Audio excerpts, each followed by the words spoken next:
Amén. Ustedes tenían una tarea para hoy que era con lo que íbamos a comenzar. Entonces, ¿quién quiere comenzar?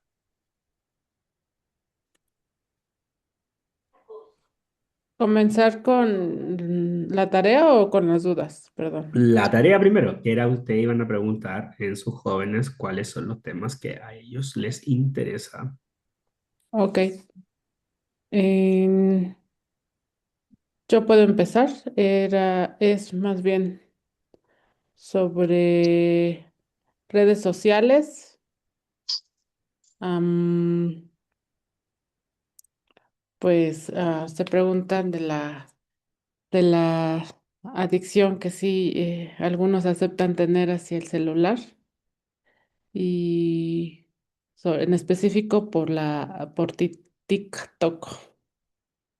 Mm, no comparan si puede ser que lo que ven ahí sea exactamente correcto con lo que es la palabra. Y la otra es como dicen que tener fe, siempre les insistimos en tener fe y pues cómo es en la realidad, si ellos a veces sienten que oran y no pasa nada, o cómo es que escuchan a Dios, o de qué manera ellos pueden saber que realmente pues es Dios, supongo, ¿no? Muchas gracias, Naxel. Entonces tomé nota que son redes sociales, que diga adicción a las redes sociales, uso el TikTok, cómo en la realidad se vive la fe, cómo escuchar a Dios. Sí, Perfecto. gracias. Dana, adelante. Por mi parte, pues comenzaron con algo clásico que son las relaciones, cómo se llevan las relaciones, lo del noviazgo, porque algunos de ellos me dijeron que el noviazgo pues no es bíblico, sino que es como de amigos a matrimonio. No, también sobre la ansiedad y la depresión, cómo consume a los jóvenes cristianos, el autoestima y confianza personal, y dónde está Dios cuando la vida duele, y por qué Dios hace cosas que parece que no tienen sentido. Esas fueron las mías.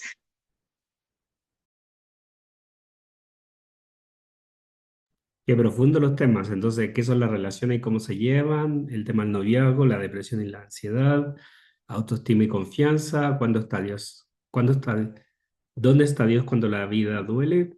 Y, uy, ¿dónde está Dios cuando la vida duele? ¿Y por qué pasan cosas absurdas? Muy bien, muchas gracias. Mi hermana Mary,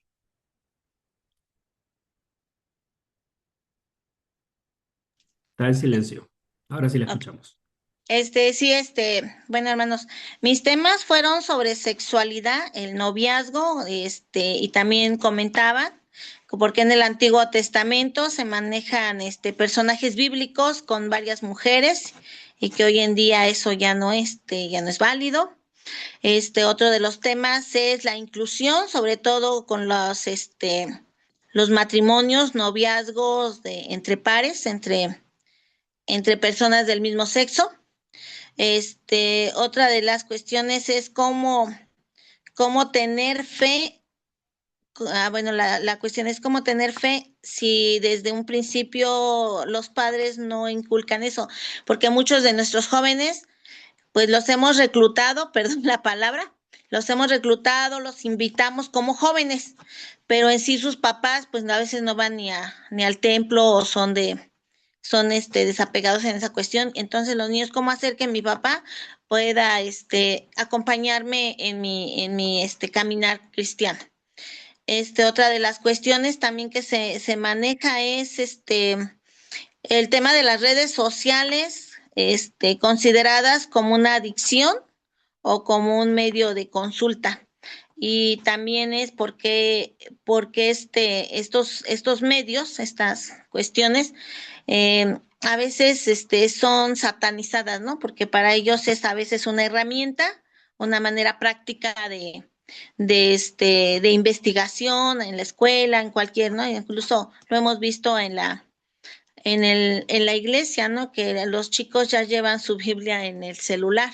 Entonces, incluso nuestra pastora nos ha comentado de que, pues también es importante que sepamos manejar nuestra Biblia manual, ¿no? De manera manual y no por el celular. Bueno, estas y algunas que ya también ya repitieron los hermanos, que también son de las mismas, sí. Perfecto, gracias, Mari. Mi hermano Mario, ¿tú quieres compartir algo? Creo que no estuviste en la clase anterior, pero era conversar con los jóvenes con los que trabajan y identificar cuáles son los temas que a ellos les interesan.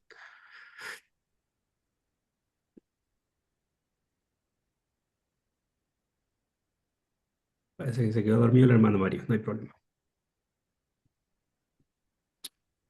Bueno, vamos a abordar esto al final de la clase, pero ahora que ya me entregaron la tarea, pregunta es, ¿vieron la clase que está subida en la plataforma?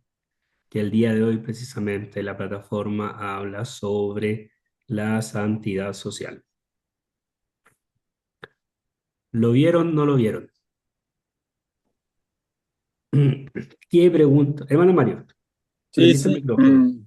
sí lo vi, sí me llamó la atención las tipos de que habla, ¿no? De la liturgia juvenil, la liturgia con la alabanza, que en sí, pues dije, pues es algo referido que nosotros como iglesia tenemos, en cierta manera, de cómo podemos orientar a los jóvenes para, pues, para que se vayan induciendo, en cierta manera, y madurando cristianamente,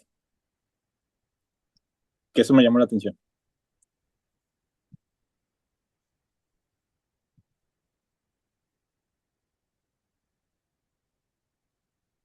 Nada más que tiene apagado el micrófono. Disculpa, gracias Mario. Gracias. Les digo, ¿quién más? ¿Qué les llamó la atención o nada de los que estaban en los videos les llamó la atención? ¿Qué preguntas les causa?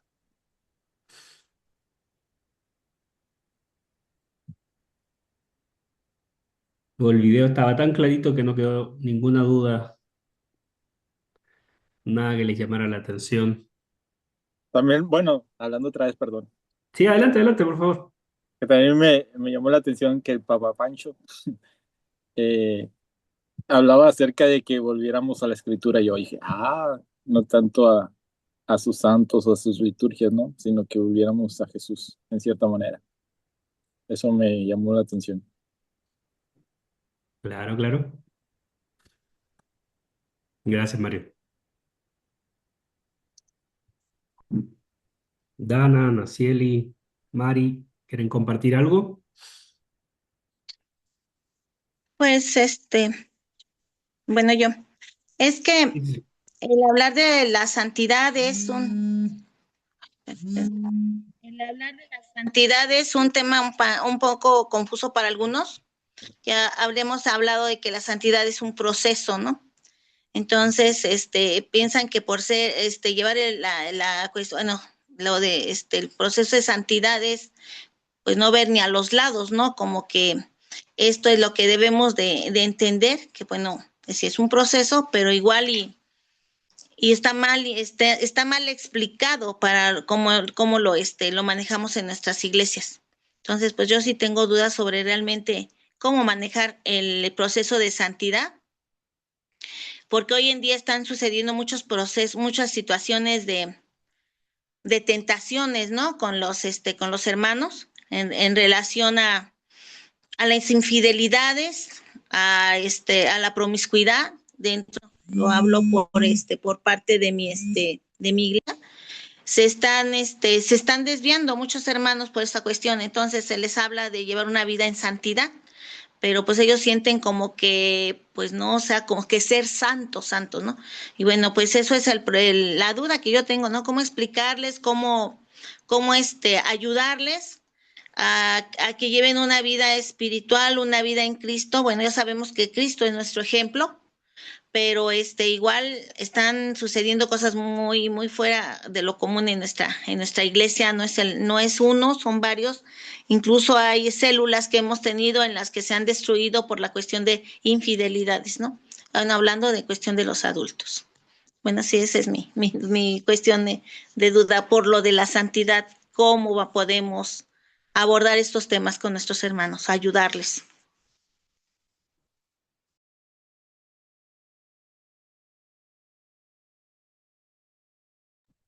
Así, Eli y Dana, no sé si ustedes tienen algo que comentar, preguntar.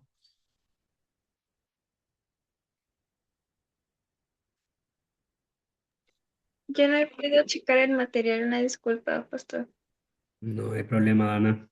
¿No, así, Eli? Sí, pero no lo terminé, por eso no puedo participar, perdón. No hay problema, no hay problema. Ok, entonces, ¿qué les parece si hacemos un poco un repaso de lo que es la santidad social y lo vinculamos con estos temas que se plantearon? ¿Les parece bien? Sí, Sí, probablemente algunas cosas que digan no están en el video o algunas se repitan. Fíjense ustedes que por qué en el tema se plantea el tema de la santidad. Y es porque en la teología metodista o en la doctrina metodista hay un concepto que es básico, que es el camino de la santidad. Y, y es importante entenderlo porque distintas denominaciones y distintas tradiciones cristianas lo entienden de distintas formas. Pero precisamente una de las características del movimiento metodista que lo hizo un poco separarse de otro o que lo caracterizó en un comienzo fue precisamente este concepto de la santidad. Este concepto de la santidad ha ido evolucionando en el tiempo y según a la denominación que ustedes le pregunten, las respuestas van a ser un poco distintas porque efectivamente el concepto de la santidad y el concepto de la santidad social no era una idea de los Wesley, sino que era una idea que ya se manejaba en ese momento, pero ellos la sistematizaron de una forma más pastoral.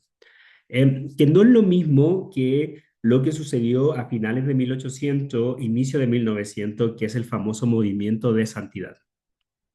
¿Por qué hago esta diferencia?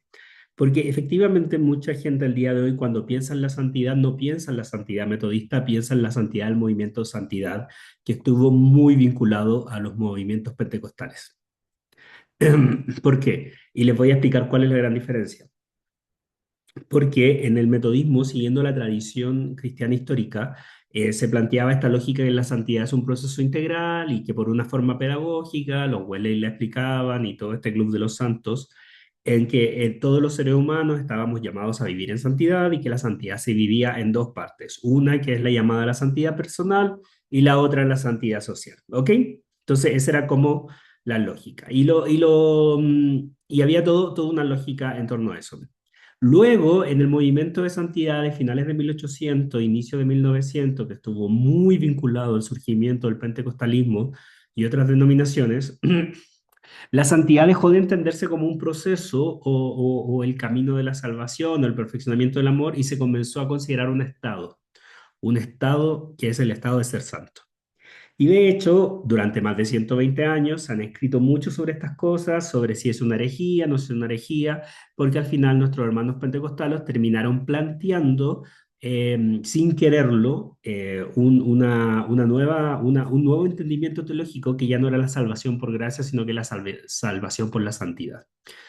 Y de hecho, de los hermanos pentecostales y todo este movimiento de santidad que se llamaba, se decía solo los santos van al cielo, solo los santos son salvos, ¿cierto?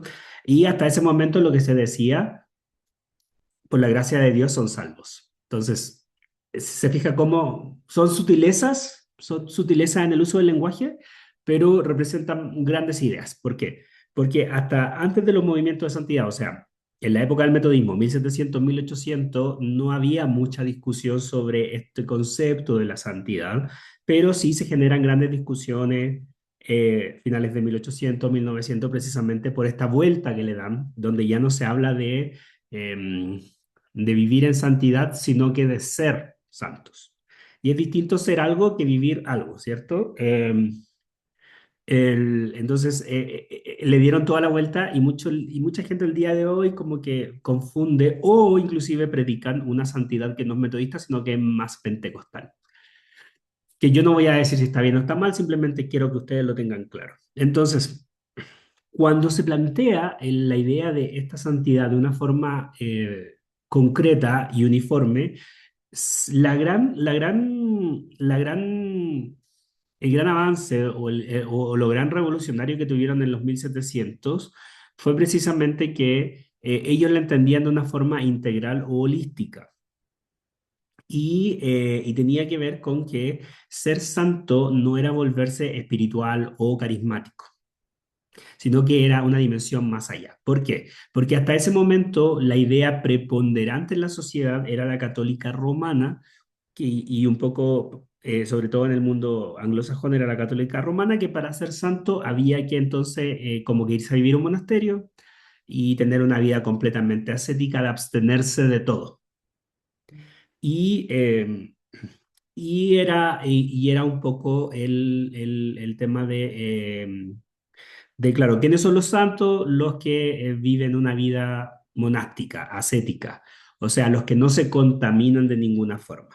Y los Wesley dicen, siguiendo la doctrina protestante, evangélica, y un poco entendiendo esta influencia no del catolicismo romano, sino que del catolicismo ortodoxo, le dan un poco más la vuelta y dicen, no, la santidad es un proceso integral, no se puede simplemente ser místico, tiene algo más. Y eso también tiene que ver con un proceso personal de la vida de los Wesley, que si algún día ustedes lo estudian, lo van a poder ver, y es que en un comienzo ellos eran altamente academicistas, ellos eran estudiantes y profesores de la Universidad de Oxford, entonces era gente que tenía unos cerebros gigantes porque no cualquiera iba a la universidad, no cualquiera enseñaba en la universidad. Y ustedes saben que el famoso Club de los Santos nace precisamente en la Universidad de Oxford y es ahí donde nace el metodismo y por eso el metodismo siempre fue altamente académico, o sea, altamente reflexivo y mental. Y entonces ellos, después en su camino de proceso de espiritualidad, se vuelven un poco místicos. Y de hecho, Juan Wesley en particular escribe mucho sobre sus místicos favoritos que existían en esa época, particularmente místicos vascos como San Juan de la Cruz, Sor Inés, que eran gente que se le consideraban místicos en ese momento, que eran gente que vivía en completo ascetismo y escribían mucho y reflexionaban y tenían una vida monástica y además eran muy, muy, muy espirituales, carismáticos. Serían, si nosotros los quisiéramos como entender el día de hoy, esta gente que como que vive en un cerro, alejada de todo el mundo, pero que la gente va a contactarse con ellas porque ellos tienen visiones y dones de profecía, y la gente los consideraba santos porque eran una gente que se abstenía de todo, hasta del uso de la comida. Entonces, y tenían visiones y todo lo demás. Entonces, a los Wesley les interesó todo esto y de hecho hay muchos sermones que citan a San Juan de la Cruz, Sor Inés, que son místicos muy famosos de la época, contemporáneos a Wesley, que estaban ahí ubicados en lo que hoy sería Cataluña, el País Vasco, por esa zona al sur de Francia. Pero en ese proceso de reflexión y de ponerse un poco más carismáticos, se dieron cuenta en su proceso de reflexión que esta forma de entender la fe, que era esta negación del ser vivo y abstenerse de todo, estaba bien, pero era incompleta. Era incompleta. O sea, no bastaba con volverse monje. Bienvenida, Verónica. No bastaba con volverse monje. Entonces, em, si nosotros lo pusiéramos en el día de hoy, como que la gente, como que los Wesley pasaron de un proceso que era como hay que estudiar, estudiar, estudiar, estudiar, estudiar, leer, leer, leer, leer, reflexionar, reflexionar, reflexionar, reflexionar, y luego se dieron la vuelta completa y dijeron hay que espiritualizarse y ser místicos y hay que abstenerse de todo y hay que reflexionar y hay que tener visiones y hay que no comer comida, no tomar agua, no contaminarse con la gente, hay que vivirse como asceta, o sea, como el loquito del monte, literal. Y entonces en ese proceso de ir de un academicismo propio de la época a pasar a este proceso místico, muy pentecostal, muy carismático, ellos dijeron, bueno, hay que encontrar la vía media o el camino intermedio de estas cosas. ¿Por qué? Porque si nos volvemos muy académicos y hacemos todo este proceso de reflexionar, se pierde la espiritualidad, y si nos volvemos muy espirituales, dejamos de preocuparnos del prójimo. Entonces, cualquier cualquier extremo era malo. Y esto es súper interesante porque inclusive mucha gente el día de hoy cuando habla del tema de la perspectiva de la fe, como que defienden el fanatismo. Y si ustedes hubieran estado en las primeras sociedades metodistas y hubieran dicho que son fanáticos de Dios, probablemente los hubieran echado, porque un fanático no reflexiona. Y entonces les hubieran dicho, usted señor, váyase para su casa, busque otra iglesia, porque en esa época en esa época sí los echaban de la iglesia. Entonces, pero lo echaban por cosas como esta, no lo echaban por las cosas que la gente echa a la gente de la iglesia el día de hoy. Si ustedes ven los registros de las famosas sociedades y de las bandas y todo lo demás, dice por qué echaban a la gente, por qué la disciplinaban y la echaban. Y entonces las disciplinaban por no estudiar, o sea, las echaban por no querer estudiar, las echaban por chismosearse, porque como la gente comentaba, entonces si alguien echaba el chisme de lo que se había conversado en la reunión, le perdía la confianza, por tanto no le dejaban seguir en la reunión. O sea, miren, dos reglas, dos motivos. O sea, el primero, no estudiar, las iglesias estarían vacías. O la segunda, que chismearon. No habría sociedad de varones, no habría ligas blancas de mujeres, no habría reunión de oración, porque aquí la gente le encanta ir a la reunión de oración para enterarse de todos los chismes de lo que está pasando. Entonces, si ustedes se fijan, si nosotros siguiéramos esas reglas estrictas de las primeras sociedades, no habría nadie. O probablemente ni usted ni yo estaríamos porque ya nos hubieran echado por algo. Luego había otro que por tomar mucho vino y emborracharse, otro por pegarle a la mujer, otro o sea, cosas muy concretas, otro por cobrar usura, o sea, por cobrar intereses que explotaban al otro, por no pagarle a los trabajadores, o sea, si ustedes se fijan, había otro, bienvenida María Fernández, habían como esta otra lógica. Y entonces es en ese proceso que ellos dicen, bueno, ningún exceso es malo, hay que generar una vía media, y esa vía media finalmente lo que se le comienza a conocer como el proceso de santidad o el camino de la santidad, que en palabras de la época se le llamaba el perfeccionamiento en el amor, que tampoco es una frase de los Wesley, de hecho es una frase de San Agustín, que tiene que ver con este proceso de la fe cristiana, que es el proceso del perfeccionamiento del amor. Y, y siguiendo un poco la influencia del cristianismo oriental ortodoxo, hacen un punto de partida distinto al catolicismo romano. Y esto es muy importante porque a veces la gente se olvida. En el catolicismo romano, la teología se construye desde la lógica del pecado original. La humanidad está caída, somos todos pecadores y por tanto hacemos todo lo que podamos para que Diosito nos perdone, porque estamos condenados por el pecado original, ¿ok? En el catolicismo ortodoxo oriental, la teología parte desde otro sentido y parte desde que el mundo está creado y la humanidad es creación de Dios. Entonces, como creación de Dios es perfecta. Entonces, usted y yo, desde la perspectiva católica ortodoxa y no católica romana, tenemos el punto de partida o el cimiento del cual se empieza a construir todo esto es distinto. Entonces, el catolicismo romano decía todo parte desde el pecado original, porque ese es el punto de inflexión que nos importa, y el catolicismo ortodoxo decía no, el mundo y la creación son santas porque el punto de partida es y Dios creó y vio que era bueno.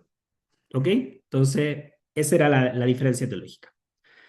Entonces, cuando los Wesley asumen estos conocimientos básicos que no eran católicos romanos, sino que ni siquiera eran occidentales, sino que eran de la iglesia oriental más primitiva, ellos se plantean entonces, efectivamente, el ser humano está corrompido, porque hay un pecado estructural que nos rodea, pero eso significa de que naturalmente nosotros podemos trabajar para volver al estado natural, o lo que se le llamaba volver al paraíso. Entonces, desde esa perspectiva se plantea que nosotros, desde el día de nuestra salvación, comenzamos a hacer un camino, por eso se llamaba el camino de la santidad, en el cual cada día nos vamos perfeccionando en el amor. Y ese concepto del perfeccionamiento en el amor era lo novedoso, porque se oponía a la doctrina católica romana y también se oponía un poco a la Iglesia de Inglaterra, que había absorbido conocimientos muy calvinistas, muy presbiterianos serían el día de hoy, o sea, entonces, de la Iglesia reformada calvinista. Entonces, esa idea era muy distinta. ¿Por qué? Porque los calvinistas decían, usted está predestinado por Dios a tener una vida como tal, y entonces los Wesley dicen, no, no, no, no. Todos estamos predestinados a ser salvos y a volver a Dios. Pero para llegar a ese punto tenemos que trabajar. Tenemos que trabajar. Y ese es el trabajo del camino de la santidad. Y ellos plantean entonces santidad personal, orar, ayunar, participar de los sacramentos, participar de los estudios bíblicos. Y la santidad personal, que tenía que ver con las obras de misericordia y que tenía que ver con visitar a los enfermos, visitar a los presos, dar alimento a los que los necesitaban, vestir a todos los demás. Entonces, habían dos dimensiones. Una, que era como lo piedoso, la vida propia de la iglesia, y otra, que era la vida social. Y llegan a tener esta famosa frase que era el sello del metodismo, que dice, no hay otra santidad que no sea una santidad social. Y fue una frase que era tan importante que se imprimió en todos los himnarios que habían en las iglesias. ¿Por qué en los himnarios? Porque acuérdense que en esa época la gente participaba de la liturgia o cuando se sentaba agarraba un himnario para poder cantar. Entonces, cualquier persona que llegara a una reunión de la sociedad metodista para poder cantar, al abrir la hoja iba a leer esta frase. No existe otra santidad que no sea la santidad social. Es un párrafo larguísimo, pero esa era la frase completa. Y era esta idea de que todos los que quisieran ser metodistas tenían que vivir el camino a la santidad, y para vivir el camino a la santidad, lo que le hacía distinto de los católicos, lo que le hacía distinto de los anglicanos, lo que lo hacía distinto de los luteranos, era esta lógica de que no hay otra santidad que no sea social. Y esto quiere decir que usted y yo no podemos vivir separados de la realidad social. Y era entender que vivimos en este mundo y que en este mundo nos desarrollamos y que a este mundo tenemos que dar respuesta. Y estas cosas empezaron a tener manifestaciones prácticas. La primera manifestación práctica fue que en plena época, cuando existía la esclavitud e Inglaterra eran los mayores traficantes de esclavos de todo el mundo conocido en ese momento, los metodistas, cuando se hacían parte de la iglesia metodista, tenían que hacer su declaración de que eran antiesclavistas. Esto quiere decir que para ser parte de la iglesia tú tenías que firmar una declaración en que no ibas a tener esclavos, ibas a liberar a todos los esclavos que se pudieran liberar si es que los tenías, y que ibas a luchar por la abolición de la esclavitud. Ustedes dirían el día de hoy, pero eso es algo político, no tiene nada que ver con la iglesia. Pero para que ustedes entiendan de que desde las concepciones primitivas esto no se podía separar, porque desde la perspectiva de la fe, el pecado más grande que había que combatir en ese momento era la esclavitud. Porque la esclavitud era la manifestación de toda la maldad que existía sobre la faz de la tierra. Entonces era el pecado más grande visible por el cual todos los miembros se combatían a competir. De hecho, es muy famoso que el primer presbítero o reverendo que existió en las Américas, que era un inglés que vivía en la isla de Antigua y Barbuda, él tenía esclavos y los tuvo que liberar. Y después había otro caso muy famoso que a los años después un predicador, un reverendo en la isla de Barbados, estaba casado con una mujer rica, y cuando esa mujer, cuando su papá murió, o sea, cuando su suegro murió, ellos heredaron como familia los esclavos de su papá. Y le dijeron a este pastor, tú para seguir siendo pastor tienes que vender todos tus esclavos. Si los quieres tener, no puedes seguir siendo pastor. Y no puedes ser parte de la iglesia metodista. Así de radical era la cosa. La historia cambia porque en Estados Unidos los esclavistas nunca quisieron dejar sus esclavos, y ahí la iglesia se terminó dividiendo norte-sur entre los que tenían esclavos y los que seguían las doctrinas metodistas. Y esas diferencias se mantienen, nos arrastraron a todos, tanto así que cuando llegó el metodismo a México, ustedes saben que llegó la iglesia del norte y la del sur, o sea, llegaron los que tenían esclavos y los que no tenían esclavos. Y no se juntaban entre ellos. ¿Por qué? Por el tema de la esclavitud. Porque unos decían hay que combatir la esclavitud a toda costa, los otros decían, bueno, la esclavitud bíblica y todo lo demás. Entonces está bien tener esclavos. ¿Por qué le hago toda esta cháchara? Para que ustedes entiendan por qué, cómo se va dando este tema del desarrollo y por qué se entiende que finalmente los procesos personales también son sociales. No se puede vivir aislado de la sociedad y somos llamados a responder a ese proceso. Entonces, cuando nosotros nos vamos perfeccionando, vamos respondiendo a las necesidades de la sociedad. Ya les expliqué la semana pasada que, eh, que es pecado. ¿Se acuerdan que hicimos el ejercicio del azúcar, no? ¿Se acuerdan de esa pregunta sobre el azúcar? Nayeli mira como para el cielo, entonces no sé si se acuerdan. Justo. Sí, ok. Acuérdense del concepto del pecado. Eh, Acuérdense que pecatum viene de amartia y amartia en griego significa no dar en el blanco. Entonces, cuando nosotros entendemos que nosotros pecamos constantemente porque no le damos en el blanco a todo lo que hacemos, la respuesta natural entonces es este proceso que también les explicaba la semana pasada, que está reflejada en la liturgia sobre el pedir perdón, el agradecer el perdón y comprometerse a un camino nuevo. Entonces, los metodistas creían que ese tenía que ser un ejercicio diario, un ejercicio diario. Entonces, eh, había un ejercicio que es muy parecido al que tienen los jesuitas, que es muy parecido al examen, que es un proceso de reflexión personal, en el cual ustedes eran llamados a analizar cómo estuvo su día y reconocer qué partes de su día lo acercaron a Dios y qué partes de su día lo alejaron de Dios. Y a comprometerse al otro día a que esas cosas que lo alejaron de Dios las iba a reconocer y las iba a trabajar. Entonces era esta lógica de reconocer que todos los días nos equivocábamos y que tenemos algo que aprender y que tenemos que hacer algo mejor. Entonces, cuando el camino espiritual se plantea de esta forma, genera disciplina, genera disciplina.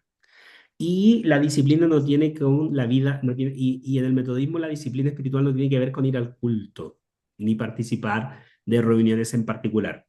La vida en comunidad es necesaria porque en la comunidad nos fortalecemos y nos podemos dar cuenta del error, pero va más allá que eso. Entonces tiene que ver con el camino personal, el camino de la piedad, que ustedes vivan una vida de piedad, y el camino de la misericordia, y que eso quiere decir que ustedes practiquen la misericordia con toda la humanidad. De hecho, en la teología moderna, que se han rescatado los textos originales, se habla de toda la creación. Entonces, esta lógica es lo que nos lleva a la santidad social y es la invitación que se supone nosotros le hacemos a la gente cuando llega a la iglesia, a que vivan una vida en santidad, que elijan el camino del perfeccionamiento en el amor. ¿Se entiende la idea o les enredé la cabeza con todo lo que dije? Verónica. Hola, buenas noches. Hace unos momentos usted mencionó que se han encontrado algunos textos donde en realidad el dominio abarca para toda la creación, pero no entendí muy bien esto. Necesito más contexto porque me estoy enterando de algo que no sabía. Por favor. No, eso tiene que ver con un entendimiento teológico que ha sido el recuperar el texto original de Juan 3:16 cuando dice que de tal manera amó Dios al mundo que ha dado su vida para que todo aquel que crea sea salvo y no se pierda.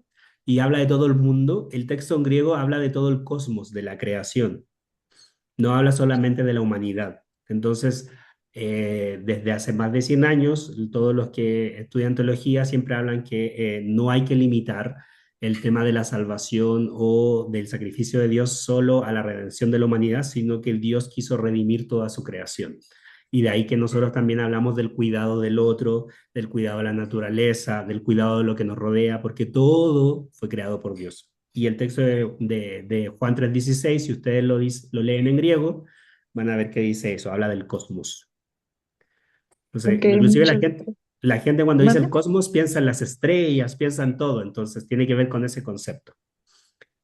Ah, ok, entonces para no equivocarnos de conceptos, toda la creación, pero pues obviamente la que está en la tierra, ¿no? Bueno, no sé, ya me confundí. No, tiene que ver con que la redención de Dios tiene una perspectiva personal, o sea, tu redención personal, ¿cierto? Pero la redención de Dios también es para toda la creación, porque la creación está sufriendo producto de nuestro pecado. Entonces ahí tú podrías hablar del cuidado del medio ambiente, por ejemplo. ¿Por qué las iglesias cristianas están históricamente involucradas, por ejemplo, en el cuidado del medio ambiente? No es algo nuevo, históricamente. Hubo una época que la iglesia se oponía a la minería, por ejemplo. Yo no sé si ustedes sabían eso, pero en las iglesias cristianas hubieron décadas donde se oponían a la minería. ¿Por qué? Porque era el maltrato a la creación de Dios. O si ustedes leen la historia del medioevo, habían reglas para dejar descansar a la tierra, porque se decía que los procesos productivos igual tenían que ser conscientes de los procesos de recuperación de la tierra. ¿Alguno de ustedes conoce las zonas campesinas o ha vivido cerca de un campo donde la gente se dedica a la agricultura?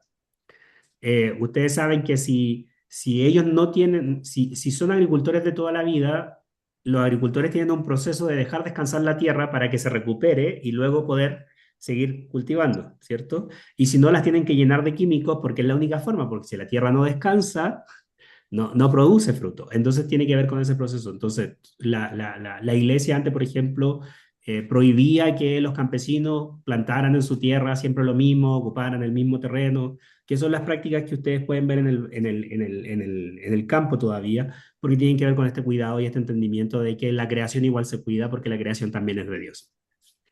No sé si te expliqué, Verónica, o confundí más la situación. No, está mucho mejor, muchas gracias. Ok.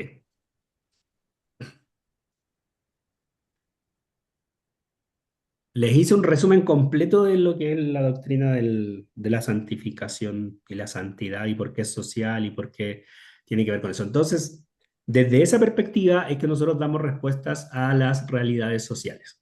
Les puse el ejemplo de cómo en algún momento estaba todo el tema de la respuesta a la esclavitud y el compromiso que había a hacer anti-esclavitud. No sé, después, por ejemplo, en algún momento estuvo todo el tema de la explotación infantil. La gran lucha que se dio fue porque los niños que eran explotados en las minas de carbón pudieran tener acceso al colegio. ¿Y por qué? Porque en las minas de carbón, en todas las minerías del mundo, se preferían a los niños de 7 a 12 años, que eran más pequeños y tenían los dedos pequeños para que ellos se metieran hasta el final de la mina y pudieran poner los cartuchos de dinamita. Entonces era muy común que las familias a los niños a los 7 8 años los mandaran a trabajar a las minas y no los llevaran al colegio. Y entonces la primera gran lucha fue, después de la esclavitud, fue la lucha contra el trabajo infantil, para que los niños pudieran ir a la escuela. Y yo no sé si ustedes sabían, pero en las primeras escuelas dominicales se enseñaba a leer, a escribir, se enseñaban matemáticas, se enseñaba historia. Las escuelas dominicales originales no eran como las que tenemos nosotros el día de hoy, eran como escuelas normales. Adelante, Verónica. Gracias, sí. Bueno, de hecho tengo entendido que en Inglaterra, pues las universidades más prestigiosas del mundo, Cambridge, Oxford, todas ellas pues fueron fundadas por cristianos, ¿no? No sé, ¿qué piensas? Sí, el metodismo nació en la Universidad de Oxford, acuérdate de eso, eran gente universitaria, eran profesores de la universidad, por eso era altamente academicista en un comienzo. Luego entendieron que mucha academia también hacía que se lo alejara de la realidad social. Entonces al final el tema era cómo nunca pierdes el contacto con la realidad social. El día de hoy se diría vivir con los pies en el barro o o como estar consciente de lo que pasa en la comunidad. O sea, no se puede, o sea, lo que ellos planteaban era que no se puede ser cristiano si vives alejado de la comunidad, porque si no se practica la misericordia, no estás viviendo realmente tu fe. De ahí viene la práctica, por ejemplo, que probablemente ustedes hayan vivido, de, por ejemplo, salir a repartir café en la noche o dar alimento a los pobres y que esas actividades fueran esenciales de la vida de iglesia. Porque como les decía, la gran revolución fue, está bien ser pietistas, está bien ser místicos, está bien ahí vivir en las nubes, pero no es suficiente. Tienen que aterrizarlo a la necesidad de tu prójimo.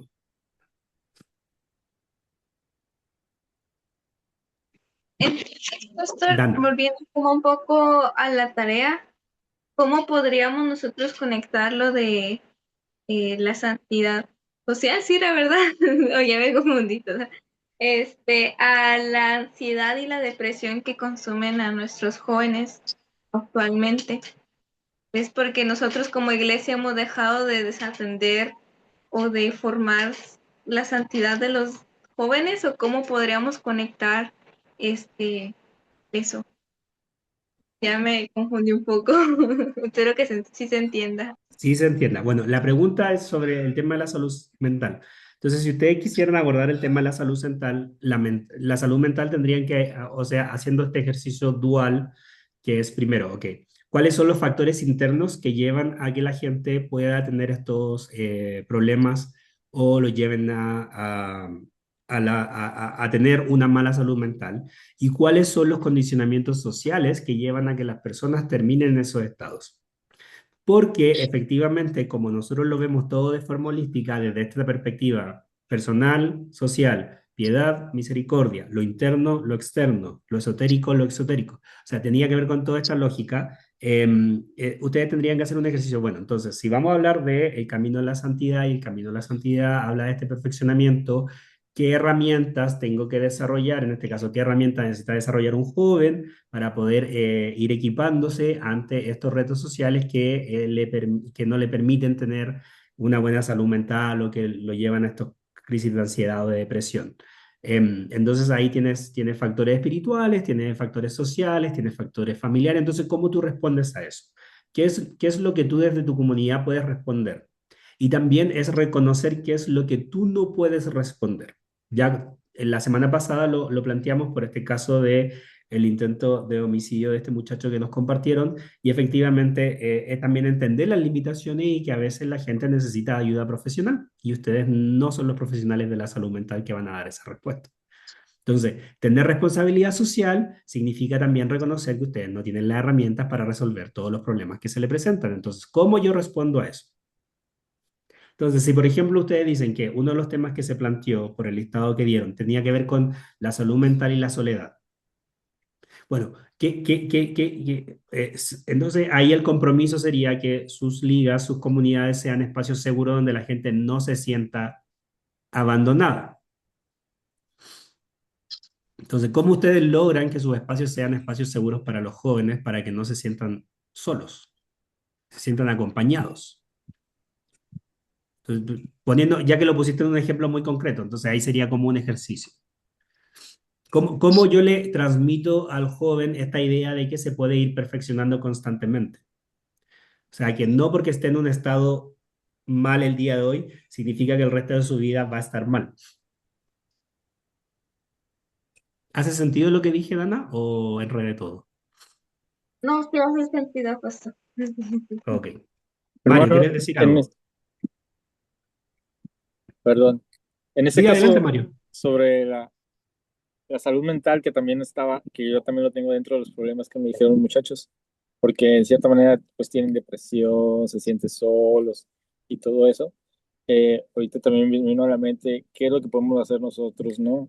Y qué limitaciones tenemos, como usted compartía.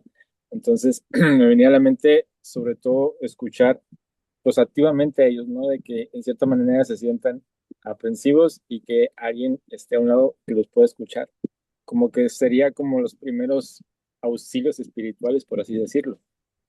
Y también pues identificar las crisis, pero también saber de que o no darle una respuesta, sino que decirle, pues hay gente preparada que te puede ayudar y no minimizar el dolor, sino que lo que está en cuanto a mí, pues es orar, escucharte y acompañarte, en cierta manera. Muy, muy, muy importante lo que dice Mario. Entonces, tal vez, por ejemplo, si el gran tema que todos identificaron en su grupo fue el tema de la salud mental, que es un tema que todos nombraron, la depresión y la ansiedad sería entonces ¿Cómo entonces nosotros como adultos podemos prepararnos, tal vez, en acompañamiento a personas que están pasando por eso? ¿Cómo podemos aprender a dar primeros auxilios psicológicos? Porque esas son herramientas que se pueden desarrollar y que en muchas iglesias se enseñan. Yo no sé si en sus comunidades o aquí en México sea algo que se trabaje, pero muchas otras iglesias, precisamente, uno de los entrenamientos obligados para la gente que trabaja con jóvenes o con situación o con gente de situación de crisis o migrante y cosas así, es entrenamientos básicos en primeros auxilios psicológicos. ¿Cómo yo contengo a alguien que está en crisis? Y una de las primeras cosas que te enseñan en primer auxilio psicológico es que tú no eres el psicólogo, entonces solo contener y derivar, no resolver el problema, que era lo que tú decías, Mario. Pero entonces, por ejemplo, ahí ustedes, y siguiendo lo que dice Ana, lo que dice Mario, sin querer hemos identificado una necesidad de capacitación. O sea, tenemos que responder a esta situación como respondemos de una forma adecuada. Y eso es capacitándonos para tener las herramientas mínimas para poder responder a esa situación. ¿Y cuándo nos da esa clase, hermano? Porque la verdad no lo hemos Yo no tenido. soy psicólogo, así que no te puedo dar, pero podemos conseguir a alguien que haga esa clase, no hay problema. Pero sí ha de haber algún material, un libro de primeros auxilios, ¿no? Sí, sí, hay mucho material sobre primer auxilio psicológico y acompañamiento en gente en situación de crisis. Sí, sí hay, y lo podemos conseguir. Ah, ok, Pero sí. esa no es mi área. No, no está bien, se Mi área es entiende. hablar tontera, así que no. Sí, porque también, bueno, perdón, en cuanto también uno de los problemas que estamos viviendo aquí en mi región es acerca de la desaparición de jóvenes. Entonces, pues es otro auxilio que también tenemos que dar a los padres de ver de que hay gente que está desapareciendo y saber qué decir, ¿no? Sobre todo. Claro, pero es muy importante lo que dices, porque una cosa es atender psicológicamente a alguien que está en un momento de crisis, como que está pasando ansiedad, depresión, o otro es atender psicológicamente o contener psicológicamente o espiritualmente a alguien que está en una situación de violencia y trauma. Son procesos que no se responden con la misma forma y requieren ciertos niveles de entrenamiento y especialidad. Pero fíjate que qué bueno que lo planteas porque lo podríamos conversar la próxima jueves. Si quieren, El jueves, les puedo traer un material sobre cómo se hace eso. el jueves santo. Ay, Jueves Santo, ¿el otro? ¿Esta es la última clase o yo sí, ando esta es la perdido? última. Ah, ok, entonces les mando ahí al profe Pablo y el Pablo se los comparte a ustedes el material, no hay problema. Una guía de primeros auxilios psicológicos. Gracias. ¿Qué otra pregunta tienen? ¿Qué les pareció este tema de cómo respondemos a la realidad social y cómo lo trabajamos con los jóvenes? ¿Se dieron cuenta que muchos de los temas que ustedes plantearon no tenían que ver con los temas que a los jóvenes les interesan? Que era el ejercicio que planteamos. Que a lo que a ustedes les interesa que ellos sepan, probablemente no eran precisamente lo que ellos quieren saber. Y eso no tiene que ver con que lo que ustedes quieran que ellos sepan esté mal, sino que tienen que encontrar las formas y dinámicas para que puedan haber estas respuestas.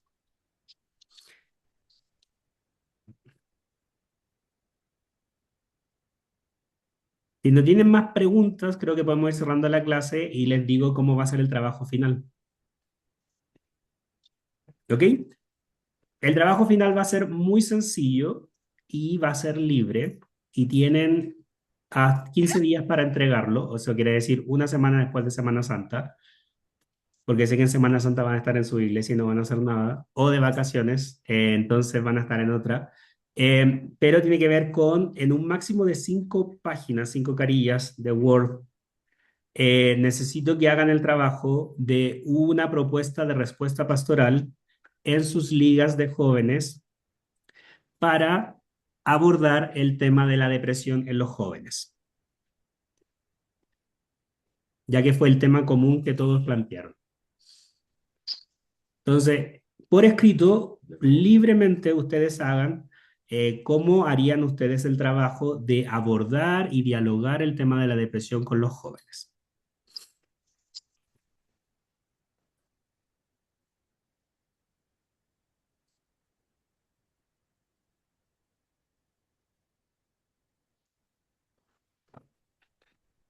¿Les parece o no les parece? Bueno, en realidad les tiene que aparecer porque es el trabajo final. Y lo tienen que mandar. Pero si tienen cualquier duda, se ríen. Si tienen cualquier duda, como les digo, en un formato muy libre, máximo 5 páginas, no me vayan a hacer una tampoco, pues no sean sinvergüenza, Máximo 5 páginas de una propuesta de cómo ustedes abordarían con su grupo de jóvenes el trabajo, el tema de la depresión en los jóvenes. ¿Qué se le ocurre? No sé, un taller, se le ocurre una excursión, se le ocurre una capacitación, no sé. ¿Cómo lo abordarían con ellos? Sí, ¿es un tema que harían ustedes? ¿Es un tema que le pedirían a alguien más que lo haga? Piensen todas esas cosas, un trabajo muy, muy práctico, una propuesta pastoral práctica de cómo abordarían el tema con sus jóvenes.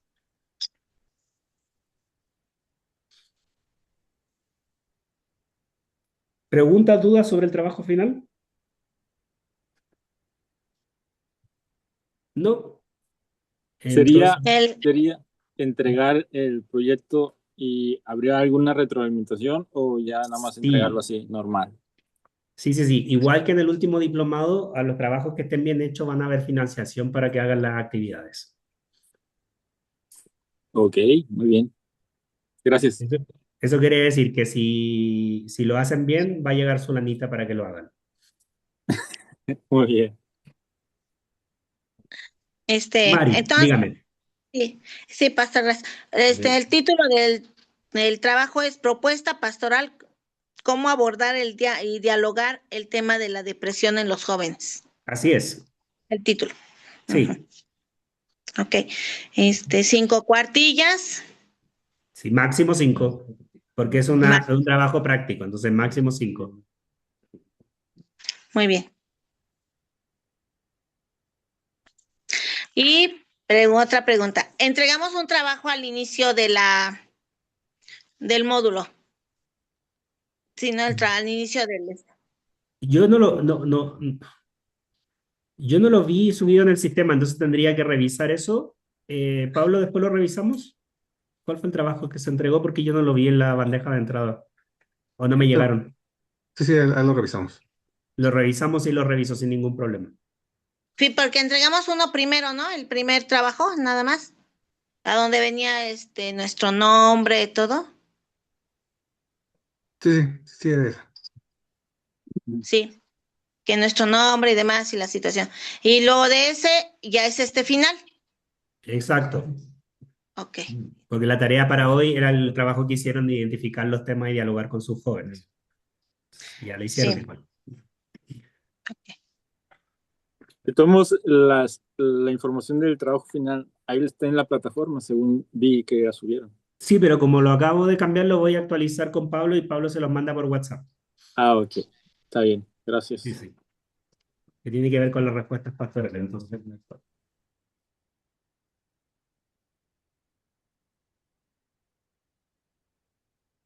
Pues a trabajar. a trabajar y cualquier cosa, estamos en contacto y me comprometo a que con Pablo me consigo una guía de primer auxilio psicológico y se las mando. Está Muchas gracias. bien. Muchas gracias. Ya tenemos Sí, nuestro guía gracias. crucis.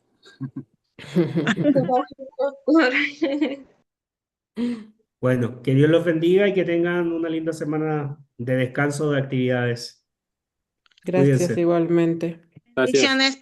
Muchas gracias por todos sus Chao, conocimientos. chao.